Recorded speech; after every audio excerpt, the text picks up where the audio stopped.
আমার রান্নাঘরে আপনাদের সকলকে জানাই স্বাগত। শীতকাল মানেই সবারই বাজারের ঝোলায় ফুলকপি কিন্তু কমন, আর তা দিয়ে প্রতিদিন নর্মালি কিছু তো বানিয়েই থাকি। তাহলে চলুন আজ নতুনত্ব কিছু ট্রাই করে ফেলি আর বানিয়ে ফেলি তন্দুরি গোবি।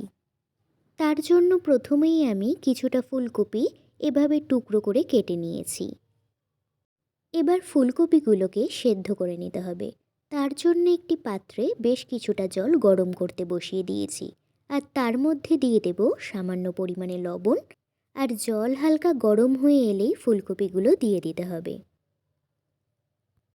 এবার ঠিক 4 থেকে 5 মিনিট মতো মিডিয়াম আঁচে ফুলকপিগুলো সেদ্ধ করে নেব। তবে ফুলকপি কিন্তু খুব একটা বেশি সেদ্ধ করা যাবে না। ফুলকপিগুলো কিন্তু সব সেদ্ধ হয়ে গেছে। এবার জল ছেঁকে তুলে নেব।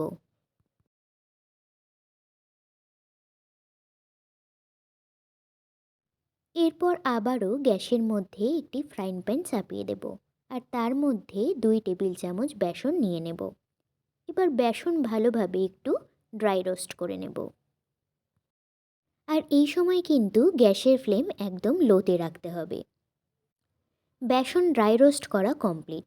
এবার একটি পাত্রের মধ্যে নিয়ে নেব টক দই, আর তার মধ্যে দিয়ে দেব 1 টিস্পুন আদা রসুনের পেস্ট, 1 টিস্পুন কাশ্মীরি লাল লঙ্কার গুঁড়ো, 1 টিস্পুন চিকেন মশলা, 1 টিস্পুন লবণ, আর মোস্ট ইম্পর্ট্যান্ট 1 টিস্পুন তন্দুরি মশলা।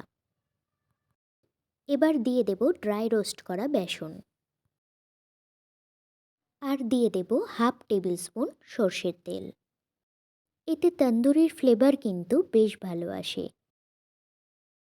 এবার ভালোভাবে সব কিছু মিশিয়ে নিয়ে ফুলকপিগুলো দিয়ে দেব। আর ফুলকপির মধ্যে কিন্তু কোনো রকম জল থাকলে চলবে না, একদম শুকনো করে নিতে হবে। এরপর কিছুটা কসুরি মেথি দিয়ে ভালোভাবে ফুলকপির সাথে মশলা ম্যারিনেট করে নেব। আর ম্যারিনেট করে প্রায় 10 থেকে 15 মিনিট মতো রেখে দেব। প্রায় 15 মিনিট মতো হয়ে গেছে। এবার তন্দুরি স্টিকে ফুলকপিগুলো গেঁথে নেব। আর ফুলকপির গায়ে বাড়তি মশলাগুলো লাগিয়ে দেব।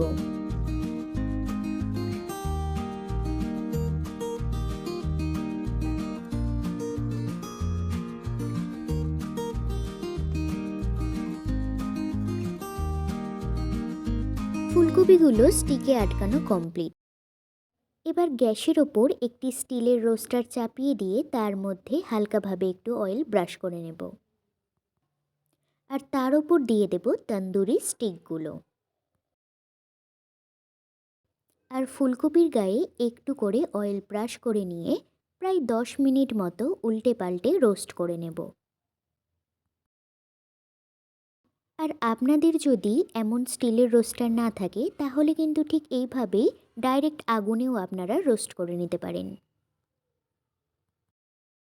তন্দুরি গোবি কিন্তু রেডি হয়ে গেছে। এবার প্লেটের মধ্যে নামিয়ে নেব। আর তন্দুরি স্টিক থেকে ফুলকপিগুলো বের করে নিলেই রেডি আজকের রান্না তন্দুরি গোবি। আর শীতকালের সন্ধ্যায় চা অথবা কফির সাথে তন্দুরি গোবি থাকলে সন্ধেটা জাস্ট জমে যাবে। তাহলে আপনাদের সাথে আবার দেখা হবে পরের দিন নতুন কোনো রান্না নিয়ে। সকলেই ভালো থাকবেন, সুস্থ থাকবেন।